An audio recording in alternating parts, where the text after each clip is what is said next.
বন্ধুরা, আজকে একটি থ্রি ফেজ লাইন একদম খুঁটি থেকে মিটার থেকে একদম ডিস্ট্রিবিউশন পর্যন্ত দেখানোর চেষ্টা করব। তাহলে দেখুন ভিডিওটি। আসসালামু আলাইকুম।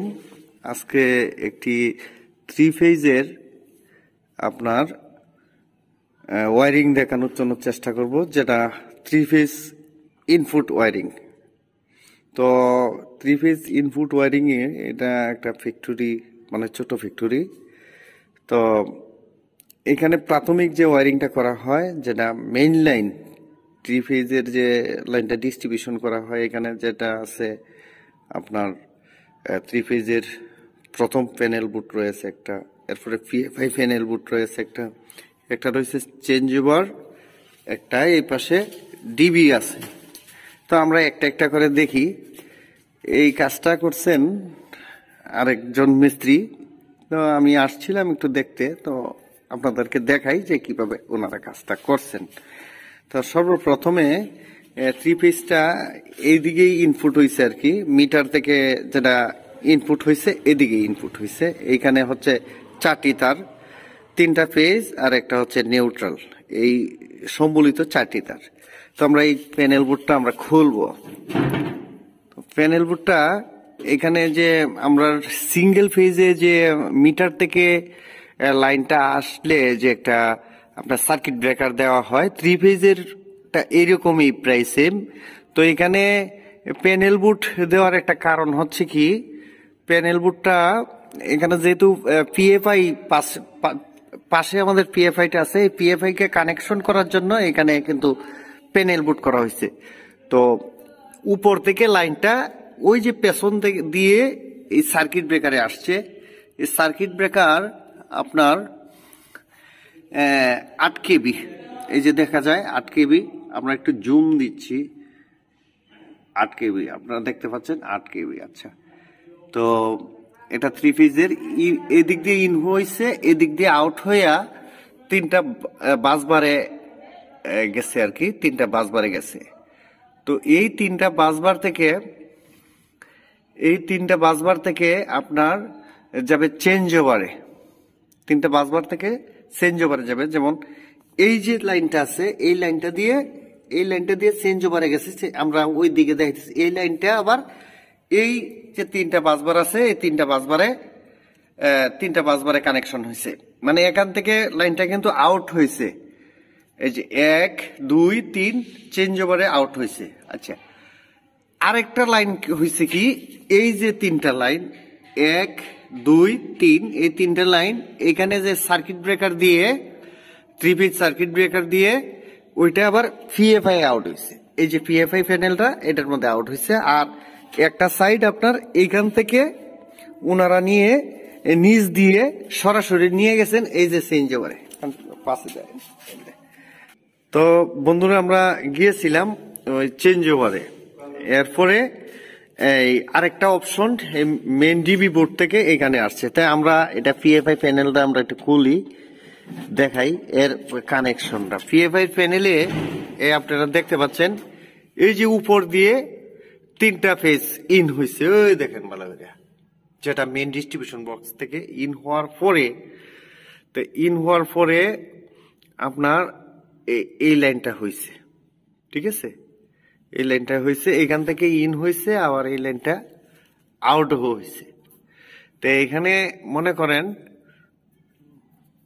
এই 3টা, এখানে এই যে মনে করেন এই সার্কিট ব্রেকারটার মধ্যে লাগাইমু 3টা ফেজের মধ্যে, শুধু 3টা ফেজ লাগাই দিলেই হয়। আর এখানে কিন্তু ঠিক এইরকম ভাবেই লাগানো আছে, আপনারা ধরেন একটু, তো এইভাবে লাগানো আছে। আমরা এটা আপনাদেরকে এই দেখেন, আমি স্পষ্ট করে দেখাই।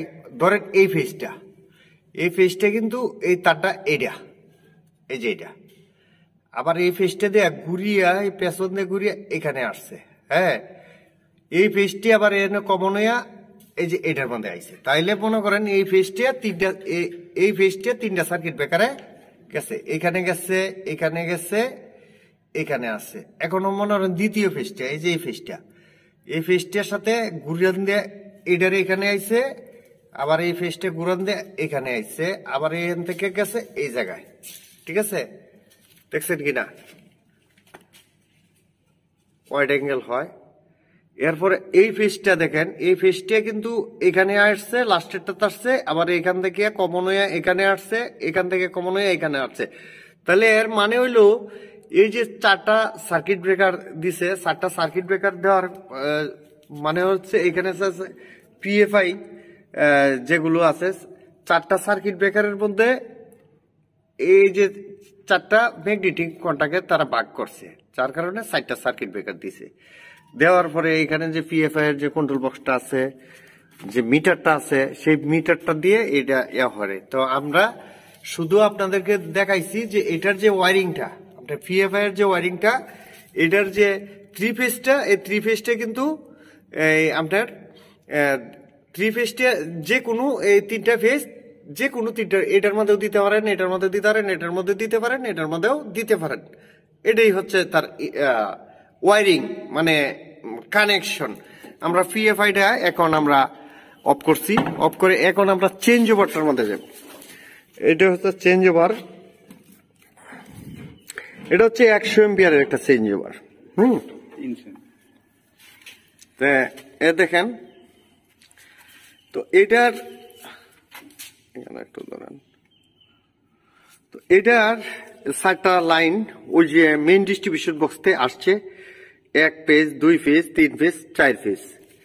এই ফেজটার এইটার কানেকশন হচ্ছে উপর দিয়ে ইন হয়েছে, 4টা ইন করে দিবেন, এখানে আর কোনো প্রবলেম নাই, 1টা 2টা 3টা 4টা।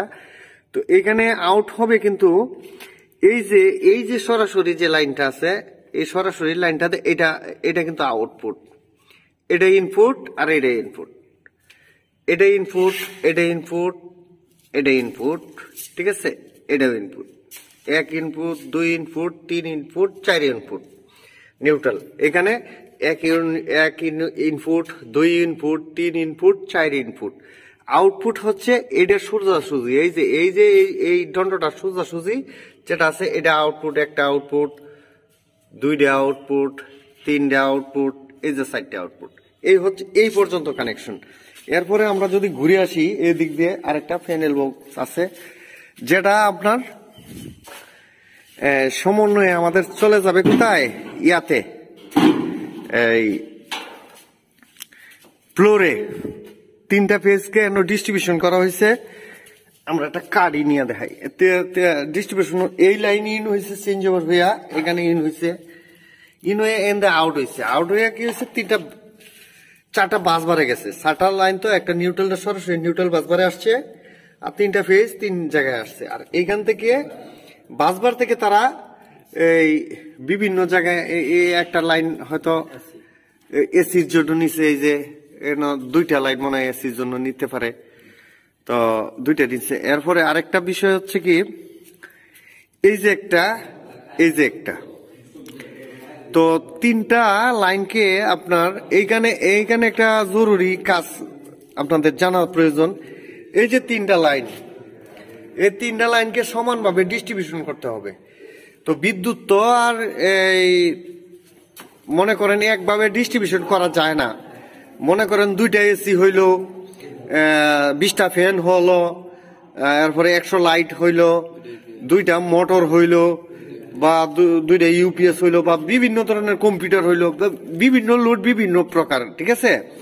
তখন আপনি এটারে লোড দিবেন, এটা 1 ফেজের জন্য লোড দিব, এটার লাইট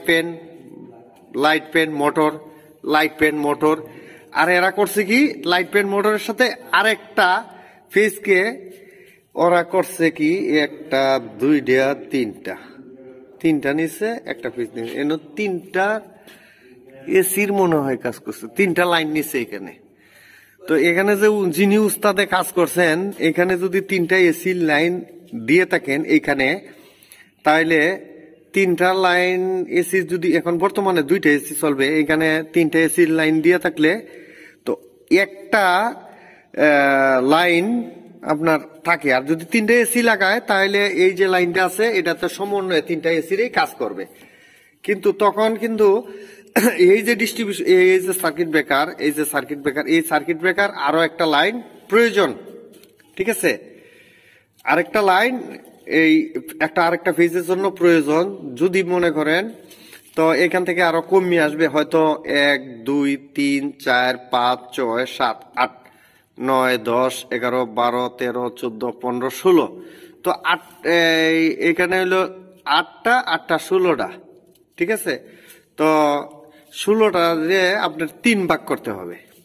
যদি মনে করেন এখানে 3টা এসি হয়, তাহলে এই 16টার 3টা ভাগ করতে হবে, যাতে প্রত্যেকটা এই যে আপনার লোড আছে সেই লোডটার মধ্যে যেন সমান থাকে। তো কোনো অবস্থাতেই তো সমান করা যায় না, তবে একটা 19-20 করা যাবে, আর যেমন 15-20 না হয়। তো এই হচ্ছে আজকের কানেকশন। তো ভিডিওটি কেমন হইলো, তো মোটামুটি আপনাদেরকে দেখানোর জন্য চেষ্টা করছি। তে এরপরে আপনাদের মতামত জানাবেন, কারণ এটা হচ্ছে বাংলাদেশের রুকাল কাজ, আর হাই লেভেলের কাজের সাথে এই কাজ মিলে না। কারণ এইখানে যে ডিস্ট্রিবিউশন বক্স দেখেন, এইগুলো হচ্ছে একবারে নিম্নমানের, ঠিক আছে। এগুলো নিম্নমানের, মানে এই কাজটা হয়েছে যেটা করলেই না হয়, মানে করতেই হবে এমন একটা অবকাঠামো, এটাই হচ্ছে এটা, মানে সর্বনিম্ন। আর মনে করেন যদি ভালো ডিস্ট্রিবিউশন, এই ডিস্ট্রিবিউশন বক্সটার এই চ্যানেল দিয়ে একটা ভালো ডিস্ট্রিবিউশন বক্স মিনিমাম আপনার এই যখন আপনার একটা কোম্পানিতে অর্ডার দেওয়া হয়, তারা কিন্তু এবিবি সার্কিট ব্রেকার বা এলএস বা এলজি সার্কিট ব্রেকার দিয়ে তারা ওয়ারিং করেন। তো সেই একটা ডিস্ট্রিবিউশন বক্সের মূল্য মিনিমাম 30 থেকে 35,000 টাকা ওরা সাজায় দেয়, বা অনেকটা 50,000 টাকাও হইতে পারে। তো এখন এরা যেটা করছে, না করলেই যেটা না হয়, এইটাই হচ্ছে এইটা, কথা বুঝছেন। তো ভালো ডিস্ট্রিবিউশন বক্সের সাথে এই কাজ বা এইখানে ওয়ারিং মজুরি এগুলি একটা মিল নেই। এরা এইভাবে ফালাই রাখছে, এইগুলো হয়তো ক্লিপ মাইরে দিব, এইগুলো সাইড দিয়ে ক্লিপ মাইরে দিব। তো ভালো কাজের সাথে আর এই কাজের কখনো মিল নাই। এটা হইছে মনে করেন না হইলেই না হয়, এই ধরনের একটা কাজ। এখন আপনারা যদি এটার সাথে, এই কাজটার সাথে অন্যান্য যে কোনো একটা হাই লেভেলের ফ্যাক্টরি, যেমন কেমিক্যাল ফ্যাক্টরি বা অন্যান্য একটা কাজের বিদেশের একটা উন্নত মানের কাজের কম্পেয়ার করেন, তাহলে এটা তো হইতো না। এটা মনে করেন মালিকেও যেমন তালের, কাজও হয়েছে এমন তালের, মাল সামানো হয়েছে এমন তালের। এই বেড়া তো কয়েক হাজার কোটি টাকার মালিক না, আর হাজার কোটি টাকার মালিক থাকলে আর এই কাজ হইতো না। মজুরি হইতো অন্যরকম, মাল সামানো হইতো অন্যরকম। এগুলোর যে এই পরিবেশে যে টাইলস টুইলস থাকতো, মানে অন্যরকম গেট আপ চেঞ্জ হয়ে যেত। আয় বুঝে ব্যয়, কাজ বুঝে মজুরি, আর কাজ এই যেমনে যেটা মিলে আর কি। তো ধন্যবাদ সবাইকে, আসসালামু আলাইকুম।